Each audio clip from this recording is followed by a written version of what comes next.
Israel पर 7 अक्टूबर 2023 को किए गए हमले का mastermind Hamas chief Yahya Sinwar मारा गया। इसराइल के पीएम बेंजामिन नेतन्याहू और विदेश मंत्री इसराइल काट्ज ने सिनवार की मौत की पुष्टि की है।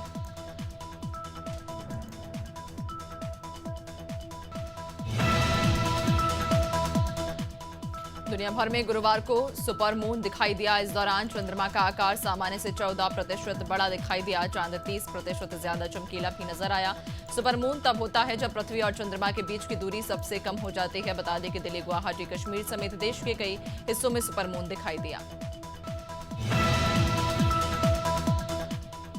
बाल विवाह को लेकर सुप्रीम कोर्ट ने फैसला सुनाया। सीजेआई डीवाई चंद्रचूड़, जस्टिस जेबी पारदीवाला और जस्टिस मनोज मिश्रा की बेंच ने कहा कि बाल विवाह रोकने के लिए हमें अवेयरनेस की जरूरत, सिर्फ सजा के प्रावधान से कुछ नहीं होगा। सीजेआई ने यह भी कहा कि हमने बाल विवाह की रोकथाम पर उस बने कानून के उद्देश्य को देखा और समझा।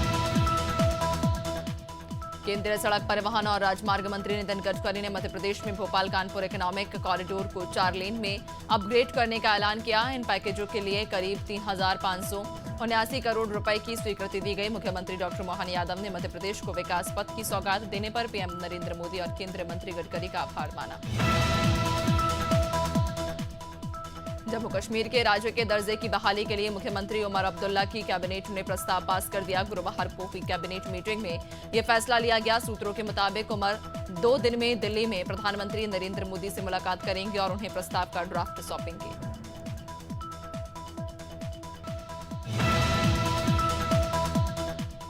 उत्तर प्रदेश के लोगों को दिवाली से पहले योगी सरकार ने बड़ा तोहफा दिया। सरकार ने मुफ्त एलपीजी सिलेंडर देने का आदेश जारी कर दिया। प्रधानमंत्री उज्ज्वला योजना का सीधा लाभ प्रदेश के 1,86,00,000 परिवारों को होगा। बता दें कि प्रधानमंत्री उज्ज्वला योजना के तहत हर साल 2 बार दिवाली और होली में योगी सरकार मुफ्त में एलपीजी सिलेंडर का वितरण करती है। बहराइच दंगे ने सभी आरोपियों और गोपाल मिश्रा की हत्या के सभी आरोपियों पर उत्तर प्रदेश के मुख्यमंत्री योगी आदित्यनाथ ने बड़ा एक्शन लिया। सीएम योगी ने सभी आरोपियों पर राष्ट्रीय सुरक्षा कानून लगाने का आदेश दिया। पुलिस ने अब तक मोहम्मद अब्दुल हामिद, मोहम्मद तालिब, मोहम्मद सरफराज समेत 6 दबंगइयों को गिरफ्तार किया है।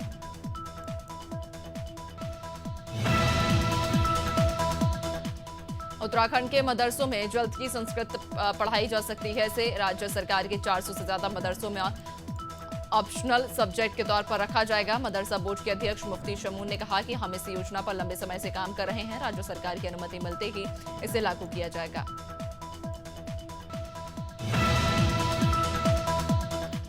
नेशनल टेस्टिंग एजेंसी ने ज्वाइंट एंट्रेंस एग्जाम मींस 2025 के पैटर्न में बदलाव किया। पेपर के सेक्शन बी में ऑप्शनल क्वेश्चंस खत्म कर दिए। अब सिर्फ 5 सवाल मिलेंगे, सभी को हल करना अनिवार्य होगा। पहले 10 सवाल मिलते थे जिसमें से 5 क्वेश्चन हल करने होते थे। एनटीए ने ऑफिशियल वेबसाइट पर नोटिफिकेशन जारी कर दिया।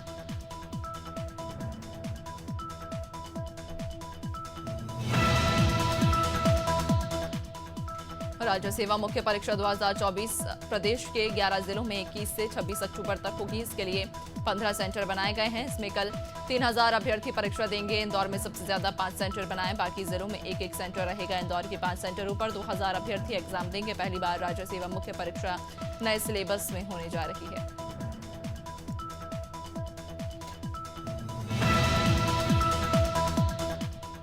ग्वालियर के विश्वविद्यालय थाना क्षेत्र में संदिग्ध परिस्थितियों में शव मिलने से सनसनी फैल गई। सूचना मिलते ही पुलिस और फॉरेंसिक एक्सपर्ट की टीम मौके पर पहुंची और शवों को पोस्टमार्टम के लिए भेज दिया गया। आशंका है कि यह शव महलगांव इलाके में रहने वाले 80 साल के बुजुर्ग राधेश्याम बाथम का हो सकता है।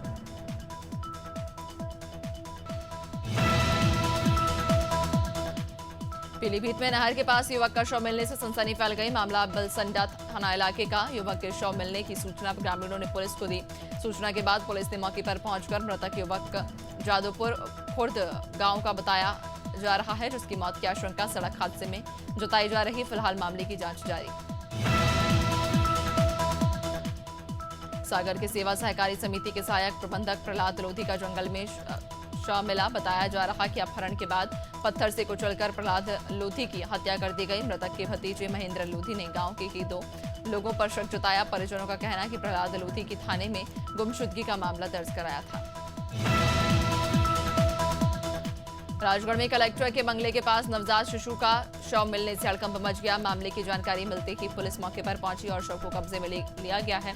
बताया जा रहा कि जिला अस्पताल में डिलीवरी के दौरान नवजात की मौत हुई थी, जिसके बाद परिजन शव दफनाने के लिए शमशान पहुंचे, लेकिन उन्हें शव को दफनाने से मना कर दिया। अंबिकापुर के हसदेव अरण्य जंगलों में पेड़ों की कटाई रोकने पहुंचे ग्रामीणों पर पुलिस ने लाठीचार्ज कर दिया, जिससे गुस्साए ग्रामीणों ने पुलिस जवानों पर पत्थर और तीर धनुष से हमला कर दिया, जिससे आधा दर्जन से ज्यादा पुलिसकर्मी घायल हो गए। इधर घायल पुलिसकर्मियों का उदयपुर सामुदायिक स्वास्थ्य केंद्र में इलाज चल रहा है।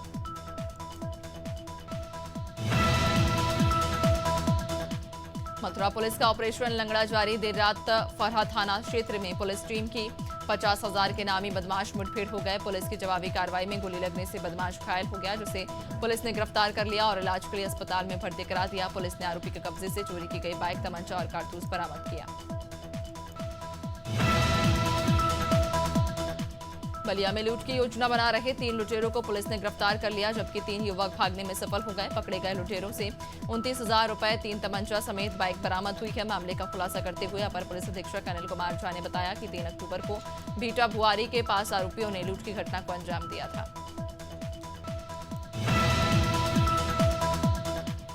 लखीमपुर खीरी में अर्बन कोऑपरेटिव बैंक के चुनाव के दौरान बीजेपी के सदर विधायक योगेश वर्मा से मारपीट के मामले में छठे दिन पुलिस ने मुकदमा दर्ज कर लिया। कोतवाली पुलिस ने विधायक योगेश वर्मा की तहरीर पर बार काउंसिलिंग अध्यक्ष अवधेश सिंह, उनकी पत्नी समेत 4 लोगों के खिलाफ केस दर्ज किया। मुकदमे में 40 लोग अज्ञात।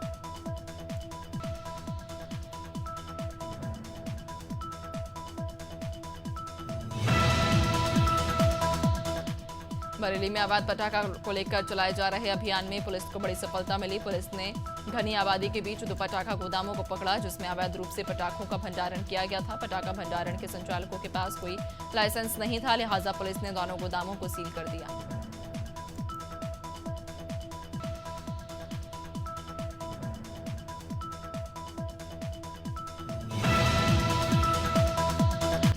सोनभद्र के एनसीएल कॉलोनी परिसर स्थित एटीएम मशीन से छिड़खानी करते 2 युवकों का वीडियो सामने आया। दरअसल ये लोग एटीएम के कैश निकालने वाले रास्ते को हार्ड मटेरियल से बंद कर देते थे, जिससे ग्राहक का पैसा एटीएम लॉकर से निकल जाता था, परंतु ग्राहक को नहीं मिलता था। फिलहाल आरोपी युवक को पुलिस ने गिरफ्तार कर लिया है। भोपाल के श्री चित्र विचित्र हनुमान मंदिर में अज्ञात बदमाशों ने चोरी की वारदात को अंजाम दिया। मामला खजूरी थाना इलाके का। जानकारी के मुताबिक चोरों ने मंदिर के दान पेटी का ताला तोड़कर करीब 40,000 रुपए की चोरी की और मौके से फरार हो गए। सूचना मिलते ही पुलिस मौके पर पहुंची और मामले की जांच में जुट गई।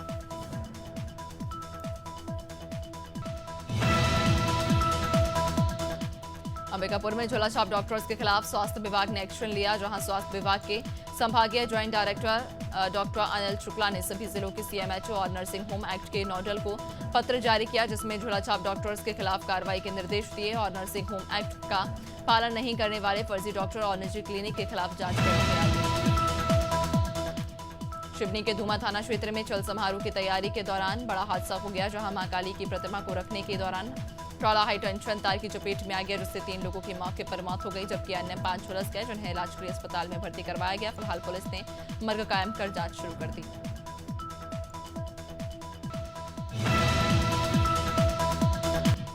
सिद्धार्थनगर में एक महिला की ट्रेन की चपेट में आने से मौत हो गई। घटना उसका बाजार थाना क्षेत्र की। दरअसल दिल्ली से गोरखपुर जा रही हमसफर ट्रेन की चपेट में एक महिला आ गई और उसकी मौत हो गई। सूचना मिलते ही पुलिस मौके पर पहुंची और पुलिस ने शव को कब्जे में लेकर पोस्टमार्टम के लिए भेज दिया, लेकिन अभी तक मृतका महिला की पहचान नहीं हो पाई है।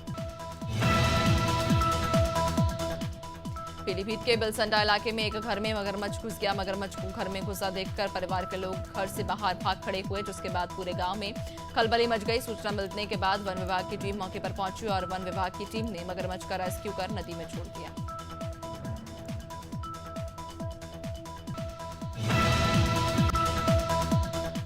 छतरपुर में एक महिला की अधजली लाश मिलने से सनसनी फैल गई। मामला बमीठा थाना इलाके के गड़ा गांव का। चंडी माता के पुजारी मंदिर गए थे, तभी चंडी माता पहाड़ी पर महिला का शव मिला, जिसके बाद पुजारी ने शव मिलने की सूचना पुलिस को दी। खबर मिलते ही पुलिस के आला अधिकारी मौके पर पहुंचे। पुलिस ने शव को कब्जे में लेकर पोस्टमार्टम के लिए भेज दिया।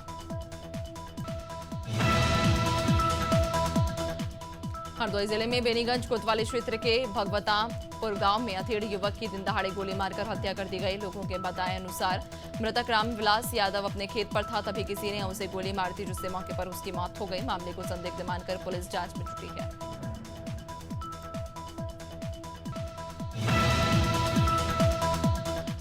सुल्तानपुर में निगोलिया ग्राम प्रधान ओम प्रकाश यादव ने पेट्रोल पंप कर्मी को जमकर पीटा। पंप कर्मचारी की पिटाई का वीडियो सोशल मीडिया पर वायरल हो रहा। पीड़ित संदीप कुमार साहू की तहरीर पर पुलिस ने आरोपी के खिलाफ केस दर्ज किया और जांच शुरू कर दी है।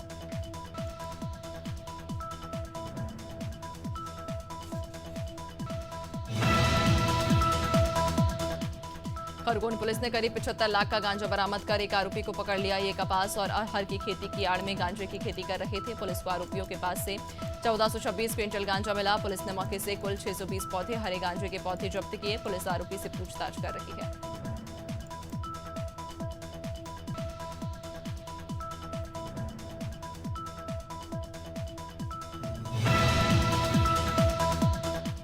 उन्नाव में पुलिस और एसओजी टीम ने जाली नोट छापने और तस्करी करने वाले गिरोह का भांडाफोड़ कर 2 आरोपियों को गिरफ्तार किया। इस कार्रवाई के दौरान आरोपियों से 2,95,000 रुपए के जाली नोट भी बरामद और नोट छापने के उपकरण भी बरामद किए। पुलिस के मुताबिक आरोपी प्रिंटर और लैपटॉप की मदद से जाली नोट छापते थे।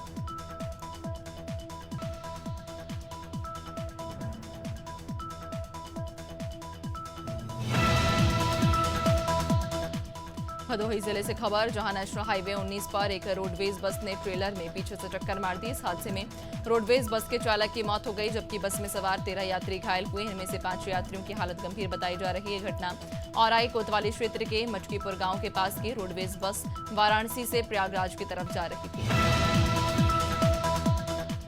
छतरपुर जिले के नौगांव में बच्ची को बचाने के चक्कर में बस अनियंत्रित होकर पेड़ से टकरा गई। शिव कुमार ट्रेवल्स की बस महोबा से नौगांव आ रही थी, तभी जीसीएम कॉन्वेंट स्कूल के पास बच्ची को बचाने के चलते हादसा हुआ। बस में सवार यात्रियों को मामूली चोटें आई हैं।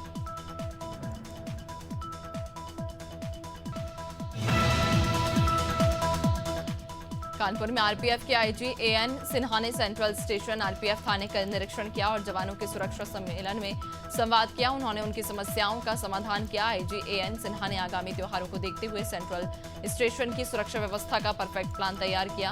सेंट्रल स्टेशन में बने कंट्रोल रूम का भी निरीक्षण किया। नरसिंहपुर में चलत खाद्य प्रयोगशाला ने 50 से ज्यादा खाद्य सैंपलों की जांच की। इस जांच अभियान का उद्देश्य आगामी दीपावली त्योहार को देखते हुए खाद्य सुरक्षा सुनिश्चित करना था। कलेक्टर शीतला पटेल के निर्देशन में जबलपुर संभाग के जरिए दुग्ध डेयरी और मावा विक्रेताओं की जांच की गई, जिसमें 16 सैंपलों को राज्य खाद्य प्रशिक्षण प्रयोगशाला भोपाल भेजा गया।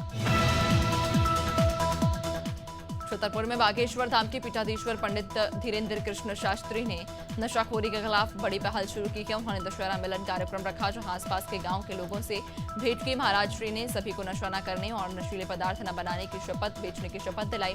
दर्जनों गांव के लोगों ने वचन दिया कि न तो वे खुद नशा करेंगे और न ही किसी और को करेंगे। मंदसौर में चल रहे झील महोत्सव के चौथे दिन पर्यटक सांस्कृतिक प्रोग्राम में नाचते हुए दिखे। एशिया की सबसे बड़ी मानव निर्मित झील गांधी सागर पर 14 अक्टूबर को फॉरेस्ट स्ट्रीट रिट्रीट और फेस्टिवल के तीसरे संस्करण का शुभारंभ हुआ, जिसका उद्घाटन कलेक्टर अदिति गर्गे ने किया था, जिसमें 5 दिन तक मुख्य आयोजन किए जाएंगे।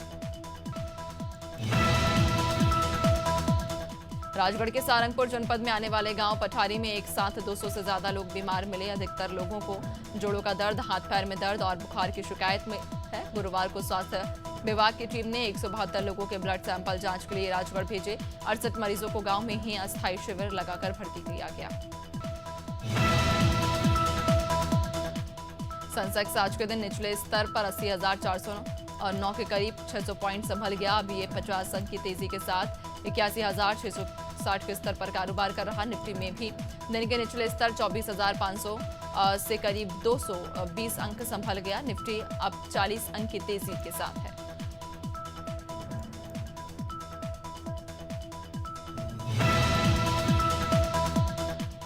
भारतीय रेलवे ने एडवांस टिकट बुकिंग के नियमों में बदलाव किया। पहले टिकट बुकिंग यात्रा 120 दिन पहले शुरू होती थी, अब इसे घटाकर 60 दिन कर दिया।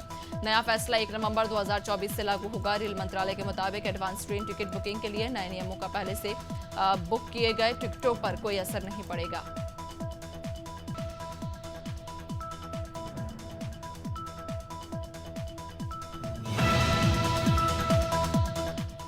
आरबीआई ने 4 नॉन बैंकिंग फाइनेंस कंपनियों को लोन संचरण और डिसबर्सल करने से रोक दिया। नियम से ज्यादा ब्याज वसूलने के कारण आरबीआई ने Ashirvad micro finance limited, Arohan financial services limited, DMI finance private limited और नवी सर्व लिमिटेड पर एक्शन लिया। आरबीआई ने जानकारी। विमेंस टी20 वर्ल्ड कप 2024 का दूसरा सेमीफाइनल आज साल 2016 के चैंपियन वेस्टइंडीज और न्यूजीलैंड के बीच खेला जाएगा। मुकाबला शारजाह क्रिकेट स्टेडियम में होगा। दोनों टीमों के बीच तीसरी बार सेमीफाइनल खेला जाएगा। इससे पहले 2010 और 16 में खेले गए थे और 2010 में न्यूजीलैंड और 2016 में वेस्टइंडीज को जीत मिली थी। बाबा सिद्दीकी के मर्डर के 6 दिन बाद एक्टर सलमान खान को जान से मारने की धमकी मिली। ये धमकी मुंबई ट्रैफिक कंट्रोल रूम को व्हाट्सएप मैसेज के जरिए भेजी गई। धमकाने वाले ने खुद को लॉरेंस गैंग का मेंबर बताया। उसने 5 करोड़ रुपए की मांग करते हुए कहा, अगर पैसे नहीं दिए तो सलमान खान का हाल बाबा सिद्दीकी से भी बुरा होगा। मुंबई पुलिस मैसेज भेजने वाले एक्ट्रेस सारा अली खान और उनकी मां अमृता सिंह ने मुंबई के अंधेरी वेस्ट में करीब 22 करोड़ रुपए में 2 ऑफिस स्पेस खरीदे। इसके जरिए मां बेटी ने रियल एस्टेट में इन्वेस्ट किया। यह office space Veer Savarkar project private limited के वीर देसाई रोड पर स्थित सिग्नेचर बिल्डिंग के 9वें फ्लोर पर मौजूद। अल्लू अर्जुन की फिल्म पुष्पा 2 को लेकर तगड़ा बज़ बना हुआ है। फिल्म 6 दिसंबर को सिनेमाघरों में दस्तक देने वाली फिल्म का काम नवंबर की शुरुआत तक खत्म कर लिया जाएगा। इसी बीच खबर की प्री रिलीज बिजनेस से पुष्पा 2 ने 900 करोड़ रुपए छाप लिए। बता दें कि पुष्पा 2 के ओटीटी राइट्स 5 भाषाओं में 270। कुछ समय पहले खबरें थी कि मलाइका अरोड़ा और अर्जुन कपूर का ब्रेकअप हो गया। अब हाल ही में मलाइका ने इन खबरों के बाद पहली बार अपनी पर्सनल और प्रोफेशनल लाइफ पर कहा कि वे अपनी जिंदगी बिना किसी पछतावे के जी रही। मलाइका ने यह भी कहा कि जिंदगी में उन्होंने जो भी चुना उसने उनके जीवन को आकार ही दिया है।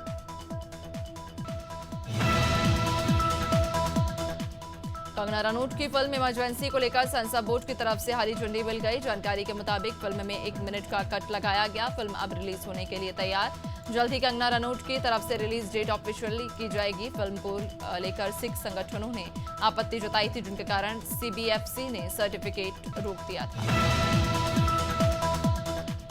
राजस्थान में इस बार दीपावली से सर्दी का आगाज हो सकता है। मौसम विशेषज्ञों के मुताबिक दीपावली से पहले उत्तर भारत के राज्यों में सीजन की पहली बर्फबारी 24-25 अक्टूबर को हो सकती है। अगर बर्फबारी होती है तो राजस्थान समेत पंजाब, हरियाणा, दिल्ली और पश्चिमी उत्तर प्रदेश के एरिया में रात में सर्दी बढ़ने की संभावना है। मध्य प्रदेश के ग्वालियर, पचमढ़ी, रीवा और राजगढ़ में रातें सर्द होने लगी। यहां रात का पारा 19 डिग्री सेल्सियस के नीचे आ गया। भोपाल, इंदौर में टेम्परेचर 21-22 डिग्री। दिवाली तक प्रदेश के ज्यादातर शहरों में रातें ठंडी हो जाएंगी और दूसरी ओर प्रदेश के दक्षिणी हिस्से के 12 जिलों में अगले 2 दिन हल्की बारिश और गरज चमक की स्थिति रहेगी। छत्तीसगढ़ से मानसून लौट चुका, लेकिन बस्तर में बारिश की स्थिति बनी हुई। मौसम विभाग के मुताबिक अगले 4 दिनों तक यहां गरज चमक के साथ बौछारें पड़ सकती हैं। आज और कल रायपुर के साथ कुछ जिलों में बूंदाबांदी के आसार। मौसम में नमी मौजूद होने के कारण रात के तापमान में अभी गिरावट होने के आसार नहीं।